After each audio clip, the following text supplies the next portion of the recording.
সংকট কাটাবে এবারের গণমুখী বাজেট।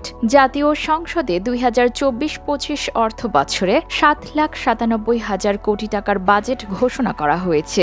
৬ জুন বৃহস্পতিবার বিকালে অর্থমন্ত্রী আবুল হাসান মাহমুদ আলী এই বাজেট পেশ করেন। এর আগে মন্ত্রিসভার বিশেষ বৈঠকে ২০২৪-২৫ অর্থ বছরের প্রস্তাবিত জাতীয় বাজেট অনুমোদন করা হয়েছে। জাতীয় সংসদ ভবনের মন্ত্রিসভা কক্ষে অনুষ্ঠিত বৈঠকে সভাপতিত্ব করেন প্রধানমন্ত্রী শেখ হাসিনা। অর্থমন্ত্রী এইচ মাহমুদ আলী, মন্ত্রিসভার অন্যান্য মন্ত্রী এবং সংশ্লিষ্ট প্রতিমন্ত্রীরা বৈঠকে উপস্থিত ছিলেন। রাষ্ট্রপতি কর্তৃক বাজেট অনুমোদনের পর আজ বিকেলে অর্থমন্ত্রী ২০২৪-২৫ অর্থ বছরের জন্য প্রস্তাবিত জাতীয় বাজেট সংসদে উত্থাপন করেন।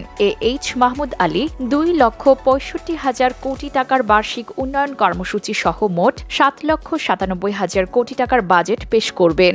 অর্থমন্ত্রী জানান, এবারে নির্বাচনী ইশতেহারে মোট ১১টি বিষয়ে বিশেষ অগ্রাধিকার দেওয়া হয়েছে, যার মধ্যে রয়েছে দ্রব্যমূল্য সবার ক্রয় ক্ষমতার মধ্যে রাখার জন্য সর্বাত্মক প্রচেষ্টা চালিয়ে যাওয়া, কর্মোপযোগী শিক্ষা ও যুবকদের কর্মসংস্থান নিশ্চিত করা, আধুনিক প্রযুক্তি নির্ভর স্মার্ট বাংলাদেশ গড়ে তোলা, লাভজনক কৃষির লক্ষ্যে সমন্বিত কৃষি ব্যবস্থা, যান্ত্রিকীকরণ ও প্রক্রিয়াজাতকরণে বিনিয়োগ বৃদ্ধি, দৃশ্যমান অবকাঠামোর সুবিধা নিয়ে এবং বিনিয়োগ বাড়িয়ে শিল্পের প্রসার ঘটানো, ব্যাংক সহ আর্থিক খাতে দক্ষতা ও সক্ষমতা বাড়ানো, নিম্ন আয়ের মানুষদের স্বাস্থ্যসেবা সুলভ করা, সর্বজনীন পেনশন ব্যবস্থায় সবাইকে যুক্ত করা ইত্যাদি। বাজেটে ১১৩৩টি বিনিয়োগ প্রকল্প, ২১টি সমীক্ষা প্রকল্প, ৮৭টি প্রযুক্তিগত সহায়তা প্রকল্প এবং স্বায়ত্তশাসিত সংস্থা ও কর্পোরেশন থেকে ৮০টি প্রকল্প সহ এডিপিতে মোট প্রকল্পের সংখ্যা ১৩২১টি। মন্ত্রণালয় এবং বিভাগগুলোর মধ্যে স্থানীয় সরকার বিভাগ এডিপিতে সর্বোচ্চ ৩৮,৮০৯ কোটি টাকা বরাদ্দ পেতে যাচ্ছে। সব মিলিয়ে এবারের বাজেটকে অনেকটাই গণমুখী বলছেন